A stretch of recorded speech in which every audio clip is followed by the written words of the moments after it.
Welcome to Conscious Movie Reviews. I'm your host Joy Davis, and here to review A Wrinkle in Time, a sci-fi action and adventure drama that's based on the book with the same name. It's been 4 years since the disappearance of Alex Murry, an astrophysicist. He left behind his wife, a fellow scientist, teenage daughter Meg, and prodigious young son Charles. His last message was to say that love is always there, even if you don't feel it. Not gone, just unfolded. Alex worked on a means to efficiently travel the universe through the mind by folding time and space. He called it a Tesseract that's based on the theory of quantum entanglement. The trick is to tap into the right frequency for doing interdimensional travel.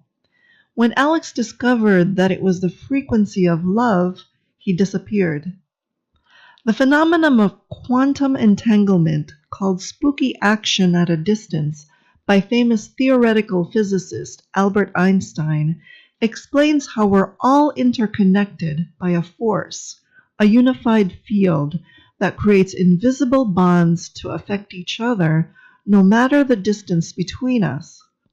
The folds that Dr. Murry suggested is known in gravitational physics as gravitational fields produced by binary black holes. These fields may reveal other dimensions like the fifth dimension and beyond. Interdimensional travel is known by many spiritual masters as direct projection or soul travel. It's a natural ability we all have to place our attention on a particular location and project ourselves there without physical travel, but through an expansion of consciousness. You're floating above time, space, and concepts of the mind. Alex's concept of space travel through a tesseract can also relate to how we can all unfold to our true selves, because at our core being is what we really are, love. Tapping into love's frequency is essential for doing soul travel because through love, it can relax a strong will and release any fear of going into the unknown. Only the bold and adventuresome can travel the higher worlds of God. At school, Meg endured taunts by her classmates. She was called crazy like her father, who abandoned his family. Meg grew aggressive and hostile towards them, landing her in big trouble. Even the school principal doubted his return, so Meg walked out. Meg's adoptive brother understood her best. Charles was outspoken about his sister having more potential than anyone. It was his telepathic ability to tune into people's thoughts and feelings, combined with his extraordinary intelligence that made him special. That evening, Charles welcomed his quirky friend, Mrs. Whatsit, to their home. Threatened by her strangeness, Mrs. Murry asked her to leave for the family's protection. Before going out the door, she confirmed that there really is such a thing as a tesseract. It was shocking news. Charles Wallace represents a new generation of children called Star Kids that was coined by Meg Blackburn-Losey. She describes them as being slim with smaller bodies than most kids, along with bigger heads, small mouths, and rounder eyes. Natural inventors, they lean towards the sciences and technology. They have a loving nature and are stewards of the planet. Star Kids can exhibit telepathic and telekinetic abilities. They're even aware of other dimensional realities and the beings within them. Calvin O'Keefe, a popular classmate at Meg's school, felt a strong urge to join Charles and his sister on their way to visit Mrs. Hu, another one of Charles's strange acquaintances. She spoke only in quotes by famous people. When the kids were introduced to Mrs. Which, an otherworldly being, they learned that these 3 women are responding to a distress call and seeking more warriors of light. As proof, everyone in the group was teleported to Uriel, a lushly beautiful and colorful planet. Mrs. Whatsit, Who and Which are a combination of wayfarers and personal success coaches. They serve a higher purpose as guides for interdimensional travelers, pointing out the pitfalls and dangers along the way.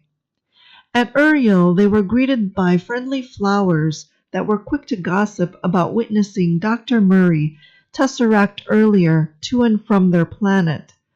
Mrs. Whatsit transformed herself into a flying lettuce for the kids' benefit. From above, they can experience flight and see a black cloud known as it. The flowers resembled the pink monkey flower in appearance. Based on the teachings of the Flower Essence Society, when you take in the pink monkey flower's essence, it has a healing effect on the heart to keep it open and risk vulnerability to experience the warmth of human love and affection, a healing balm for Meg. Flowers that gossip relate to how plants can eavesdrop, then share the information within their network. They're also sentient, responding to humans in a manner that amounts to ESP. These findings are based on the research by Peter Tompkins and Christopher Bird, co-authors of The Secret Life of Plants. By going to the happy medium, he coached Meg to center herself and let go of any mental resistance to locate her father. In her mind's eye, she saw him being held a prisoner on Camozotz, the homeland of it. Dr. Murry needed rescuing at once before the darkness overtakes the universe. As a seer, the happy medium helped to open Meg's inner eyes to see events that are far away. Clairvoyance is a natural ability we all possess that takes great practice to master. Mrs. Which pointed out that when we operate from our lower natures of greed, anger, pride, selfishness, and low self-esteem, we're acting as channels for this negative force to spread. It has a downward pull to keep us stuck in the illusions of matter, energy, space, and time that our ego-based minds believe to be the true reality. Instead of heading back to Earth, Meg changed course for all of them to Tesseract to Camozotz. The three misses couldn't stay long from the force of darkness weakening their light. Because Meg was intent on rescuing her father, they left her with 3 gifts. Mrs. Who's glasses to see what is unfolded, the knowledge of Meg's faults, and ordering them to stay together. Warned that Camozotz is a planet of many faces, the first illusion thrown at the kids was a violent hurricane. It symbolized Meg's feelings that can be out of control, like her emotional outbursts towards others from being angry and insecure. She used her knowledge of science to slingshot them to safety. Calvin was effusive in praising Meg for being incredible with great hair. Walking into a suburban neighborhood, they noticed how kids bounced a red ball in unison, playing until their moms called them in for dinner. The sound of a rhythmic pulse around them hurt Charles's ears. The scene shows how it uses mind control to affect the people of this world. Their behavior represents the social consciousness of man. Users of the internet are connected as one mind, but not one heart. They are really under the pervasive influence of it that can stand for information technology. The scene changed again to find themselves on a crowded beach. Dressed in a colorful suit, its bodyguard, Red, approached them to offer food that tasted like sand and assure them that Dr. Murry is safe and happy. Charles fell under his hypnotic spell through the rhythm of reciting the times table together. With red eyes, he peered at Meg and Calvin to say, "Thanks for everything. You led him right to us." Having red eyes is symbolic of being angry with bad intentions.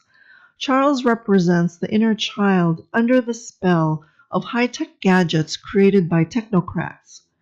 Because he tended to over-intellectualize, Charles was prone to mind control by the artificial intelligence of it. Meg and Calvin ran after Charles into the Central Intelligence building that was all in white and empty. When he came out to see them, Charles was brutally honest about exposing Calvin's weakness of being a people pleaser, especially towards his abusive father. He didn't want to be a burden to him or anyone. Calvin projected perfection to the world that was an illusion in order to gain easy acceptance. Unfortunately, maintaining this illusion takes work, energies that could be used to give himself love, acceptance, and approval. He admired Meg for not hiding her true nature from the world. She was authentically herself that was perfection to Calvin. By wearing Mrs. Who's glasses, Meg was able to see the invisible staircase leading to an orange room. She climbed it to find her father being held hostage. Discovering the stairway revealed an underlying pattern of complex mathematical formulas behind all things that's called fractal geometry. It's a visual expression of divine energy and the multidimensional nature of the infinite. Charles showed up again to accuse his father of abandoning the family for selfish gain.